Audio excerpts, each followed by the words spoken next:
Hello, welcome to the new reading vlog. I have 3 books that I have out from the library that I was hoping to get to in this vlog. I have a new one that I'm gonna go grab today. One of them is for a book club. 2 of them are from a video concept idea that I'm gonna have to give up because it's too late. I thought I would introduce the 4 books that I have at the moment. The book that I'm gonna be starting with today, because it is due soonest at the library, is The 7.5 Deaths of Evelyn Hardcastle by Stuart Turton. I remember it being so popular, especially when The 7 Husbands of Evelyn Hugo came out. I remember because I kept getting mixed up with the 2 titles being Evelyn. This is a little bit thicker than I thought. It is what I will be starting today. The second book is The Unquiet. It's a YA horror by Mikaela Everett. It's also a YA horror, so I have a little bit of my doubts of it being kind of scary. With it now coming into autumn, I thought it would be kind of nice to start that as well. Good Bad Girl by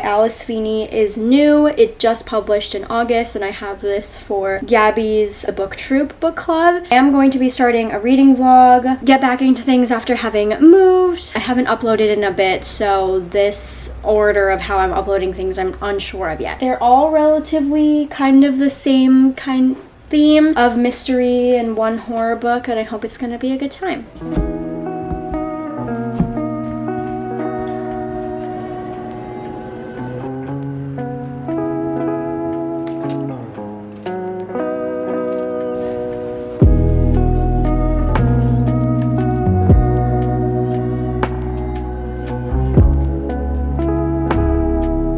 Not read at all. I went to pre-order the new iPhone 15. I also went grocery shopping. I did bring with me my book in hopes of possibly reading, but alas, it was just a little bit too crowded. So many teenagers were on there. They're so noisy and just always in the way. I'm still reading The 7.5 Deaths of Evelyn Hardcastle, and I've barely made a dent. This book is like over 400 pages. I'm barely into it. However, I'm on chapter 17. I can give you a little synopsis about what this book is about. There is a masquerade ball being thrown by the Hardcastles at their huge estate as sort of a party to celebrate the arrival of their daughter Evelyn, who came back from Paris. She will die, and she will die every day until Aiden Bishop figures out who the killer is and stops them. And so every day Aiden will wake up in the body of a different person who is important in the party, so it could be like staff who works on the estate or one of the guests. So far I'm not like loving it. I will say that for this book, 7.5 Deaths of Evelyn Hardcastle, and also the YA horror book that I picked up, The Unquiet, these 2 books were part of a video that I was going to do called like reading books recommended to Virgos for Virgo season, because I myself am a Virgo. But as I'm filming this,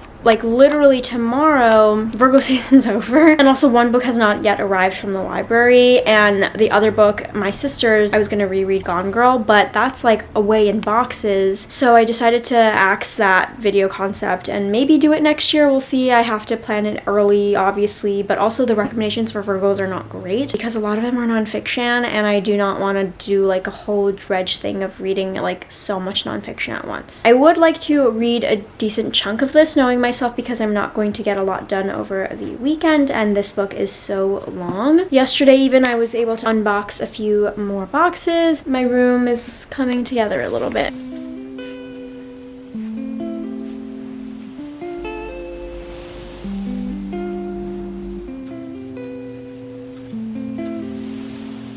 It's raining so much today. I went out to take out the trash. I'm home alone right now, which is nice. Coda just left. I need to clean the bathroom, importantly. Hopefully it'll give me time to catch up on some podcasts, because having moved and not being at the East Village apartment, I had like a dedicated day to listen to my podcast while I was walking, but I don't do that anymore. This feels like the perfect opportunity, and with it raining so much outdoors, it's perfect because I get to finish my book finally. I made a decent chunk yesterday, so hopefully with it being my day off today, I can finish this book, and I can also share with you my thoughts before I start cleaning. I look great. Thank you. I really need to invest in a new tripod because this is just my spot to talk now. You're on my candle. I am now, I would say like maybe 60% of the way through with this. He's been in maybe like 4 bodies, and I don't know how invested I am in the death of Evelyn. Like, I don't really care. Who is she? Like, yes, there's something at play,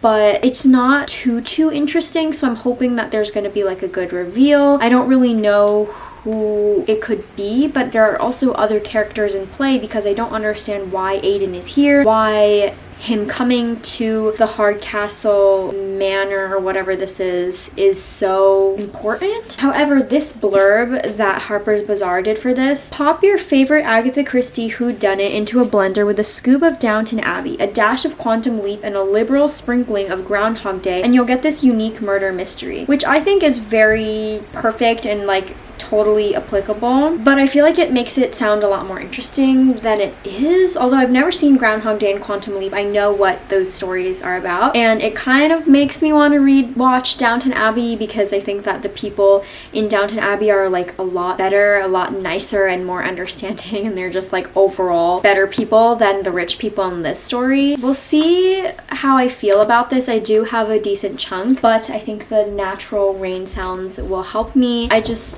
I don't know, it's still at like the 3-star for me right now. The blood from cutting Anne's throat. Yeah, right now we don't have that, and they didn't have it back then. Before Lizzie ordered This type of crime, triple homicide. Plot to take advantage of Sarah's access into this area. that she would have repented. Whereas there may have been sufficient probable cause to affect.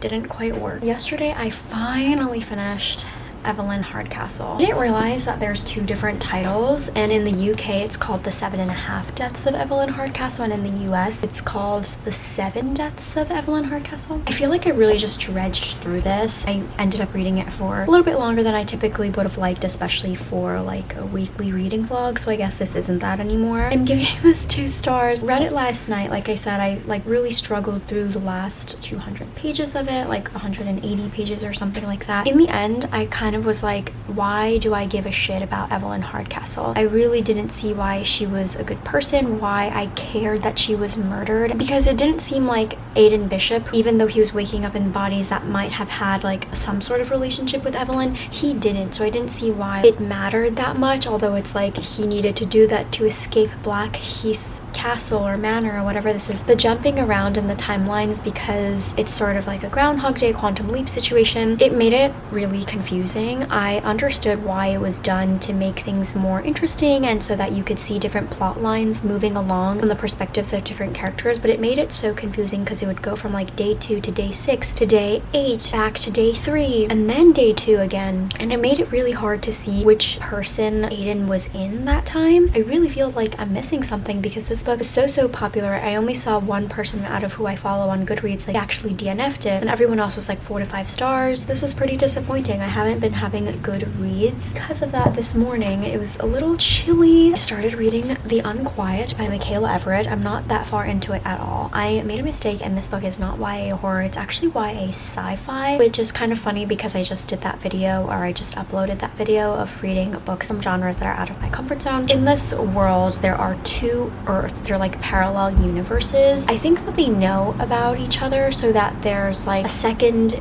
you on that Earth 1. On the parallel universe, this main character at least is being raised as a sleeper agent, and their world is slowly starting to disappear and become sort of obsolete, and so her goal as the sleeper agent is to kill her double and then seamlessly live her life as if she is that original. When the time comes, is Lyrael still able to destroy everyone?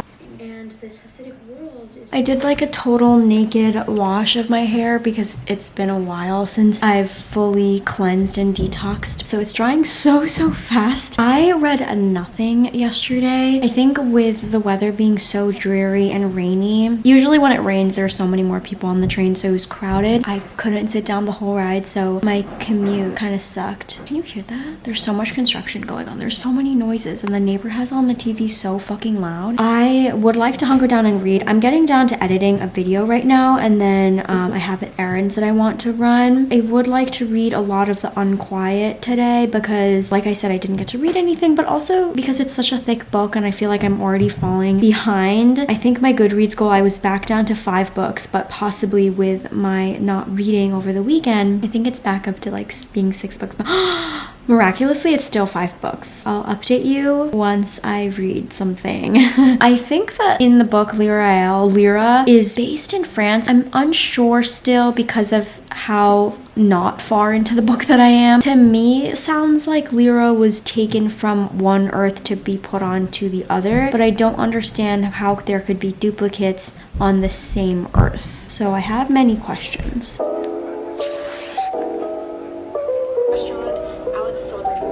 She's apprehensive at first, but she's successful. Wouldn't it be cool if it ends a little bit unpleasant? Let's try this.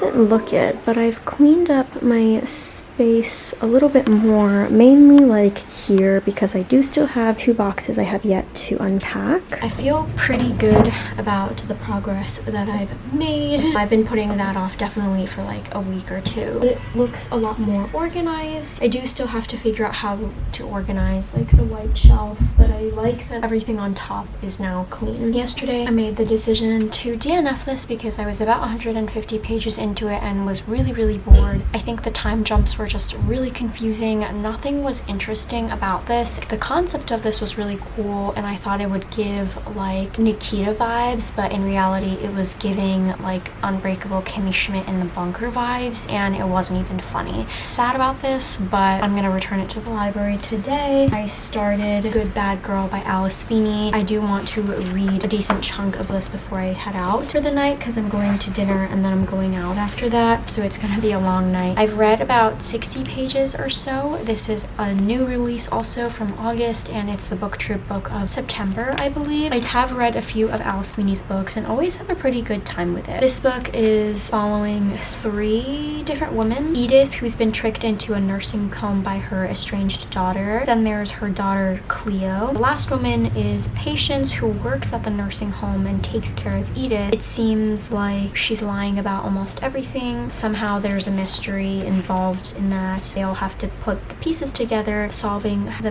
mysterious disappearance of a baby 20 years prior. So far, pretty good. It has 3 different perspectives, like I said. The rainy weather is a perfect vibe to read. It's not great to go out. I'm hoping it lets up before I leave, but apparently it's gonna rain all through the weekend yet again. Last night was really fun, and today it's raining so much that Governor Hochul announced that New York is in a state of emergency because lots of parts of the city are flooding, flights have been canceled, stuff like that, trains have been suspended. MTA is also telling people not to travel unless they like really have to. Thankfully, or maybe you're like unfortunately, my train's working. I haven't received any updates of not coming into work, so I got ready for work. I didn't get to read as much of Good Bad Girl as I would have liked. I kept getting distracted with getting ready, like wanting to get ready early and like talking with my friends about what we should wear. I've read about 75 pages of this. The mystery is getting a little bit deeper. I'm starting to sort of understand a little bit more of how these 3 characters are connected. Obviously, 2 of them are like mother-daughter.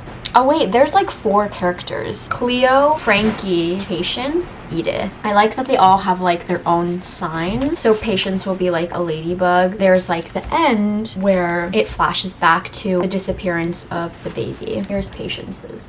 So far I like how it's being written. It helps knowing that I've liked other books by Alice Feeney as well. Getting to work was such a nightmare. There was a lot of flooding and it ended up taking me over 2 hours to get to work and I was still a half hour late. I made it and going home was normal, like Uber prices and stuff were back down to normal. It was over $100. I was looking up ways to get there, even like partially by car, and prices obviously were astronomical. Other parts of Brooklyn, I don't know if you've seen videos on social media, but it was really scary. It's weird having like a super sunny day today. I have read a little bit of Good Bad Girl, definitely not on Friday. I read yesterday, surprisingly, on a Saturday, and I would say I'm about 50% of the way through. I did miss the live show that happened yesterday, so I've been like avoiding any type of reviews. I'm at the part where like things are really starting to connect together and you're kind of able to puzzle the pieces together. That's where it's getting really good. I'm using my sister's hairband today to see if I want my own, and I also realized that I wear this shirt like once a week.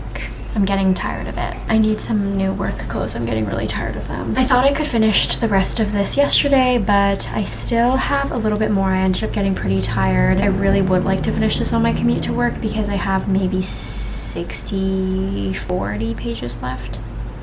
Math, 40 pages left. It's kind of more like of a domestic thriller type of vibe. I definitely have had more like of a breathtaking, gaspy time with her other books. Not that this is bad, it's still a good mystery, but I feel like the reveal of how everyone connects kind of just was slipped in there so casually that I just didn't react at all. And I kind of was like, yeah, that totally makes sense. I am curious to see how DCI Chapman ties into all of this, like, even more. I'm also like, what's gonna happen at the end? Are arrests gonna be made? How does this tie into the murder? So I'm having an okay time with this. I did end up finishing Good Bad Girl on the train, and I didn't really love it. I feel like it went for like 2.5 stars. There wasn't much of a build up to anything to make it feel really satisfying. I think maybe I am okay with the ending, but because of how everything kind of led up to that, I didn't really enjoy it as much. I haven't really been having really great reads. They've mostly been like at most 3 stars, which is really sad. Like with 7.5 Deaths of Evelyn, Hardcastle, and then obviously I had a DNF, which I haven't had since like May, I think. I'm currently reading a book that I think is going to be like 3.5 stars. I borrowed some new books. Hopefully I'll get into something. I don't know if it's just like my state of mind or just the books that I'm choosing. So if you think I'll have anything that's higher than a 3.5 or like at least a 4, please let me know. I hope you enjoyed, and I'll see you on my next vlog. Bye.